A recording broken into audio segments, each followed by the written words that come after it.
Dominic Toretto. You destroyed my family. And now, you'll have to watch who you love most die. He's coming for you with everything.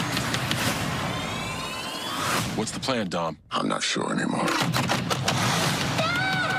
This is your last ride. You made one mistake. You never took my car.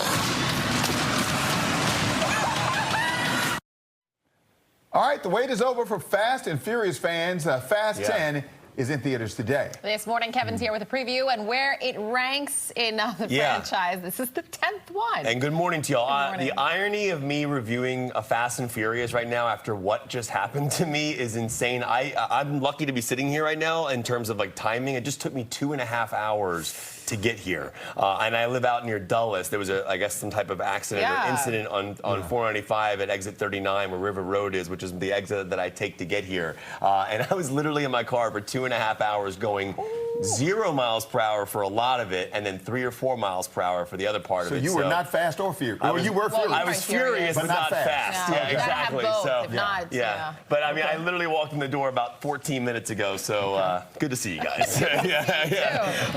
So listen, I have to give an understanding about why I love this franchise. So when I was growing up, I worked at a movie theater, and I was a box office cashier, and the first Fast and Furious movie came out. It was 2001, and I remember just being blown away by it because at that time, especially where I was from in Newport News, car culture was a big deal. Car shows, people showing off their Honda Civic SIs and their Celicas and their Acura Integras and things like that. So Fast and Furious hit a real strong note for me. Over the years, obviously these movies have become very over the top and ridiculous in terms of like Mission Impossible style action and superhero. But what I love about these movies is the characters. I genuinely love the family and the characters and Vin Diesel and everybody involved in these projects. When Paul Walker passed, he passed during the production of Furious 7, not during the filming of the movie, but while the movie was being made.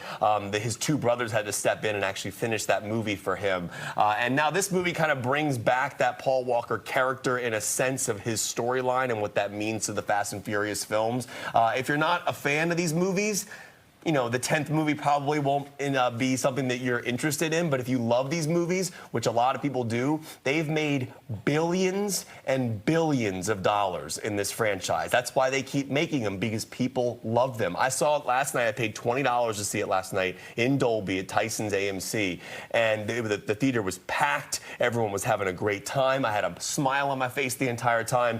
If you're the kind of person that's going to sit here and look at a Fast and Furious movie and pick apart and go, that's impossible, that's ridiculous, that's stupid, this is not for you. If you got to buy into it, you got to buy into the bit, you got to buy into the idea that these characters are doing insane, impossible things like dragging bank vaults behind their cars and skydiving cars. And in this one, Vin Diesel has 2 helicopters attached to his car that he's swinging around and using to cause other car crashes.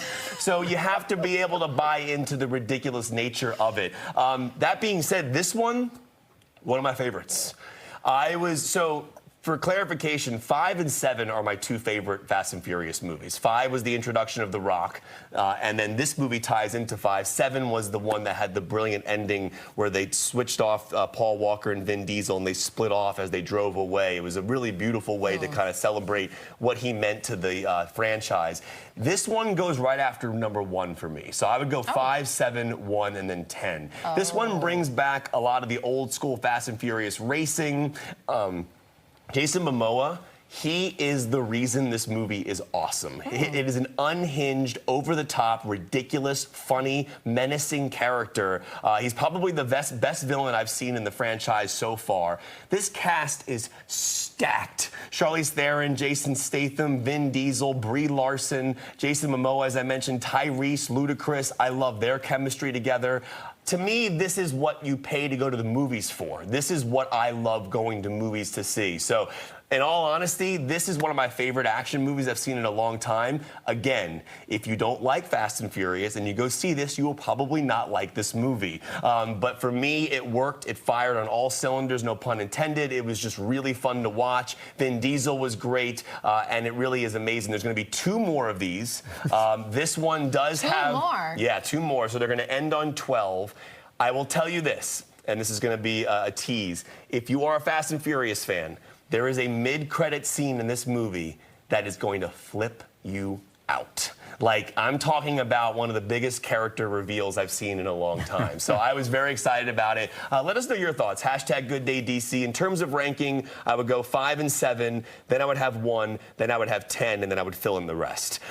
So I love... You didn't like Tokyo Drift with Bow Wow? I think Tokyo Drift is actually... Bow Wow was in 2. I think Too Fast, Too Furious, I think. Or was he in 3? I don't remember He was in now. the one they were over in Tokyo. That was Tokyo Drift. No, you're right. You're right. And then Tokyo Drift is actually kind of underrated. And these movies are amazing, and the family and all the different things in it. I loved it. I had so much fun with it. So and listen, I get it. I get that these movies are ridiculous, but for me, they've worked. I've been watching these movies for 22 years. It's crazy. I didn't know. 22 years I've been watching So you're a these fan. movies. You've seen them all. I've seen them all. Absolutely. There's so much. Oh, John Cena is so good in this one too. He was in the last one. Yeah, he was the villain in the last one. Now he's Dominic Toretto's brother. Yeah. So now, in the next one, in the Fast and Furious 11, Jason Momoa is going to come back. He's going to be on their side. No. And then they'll get a new...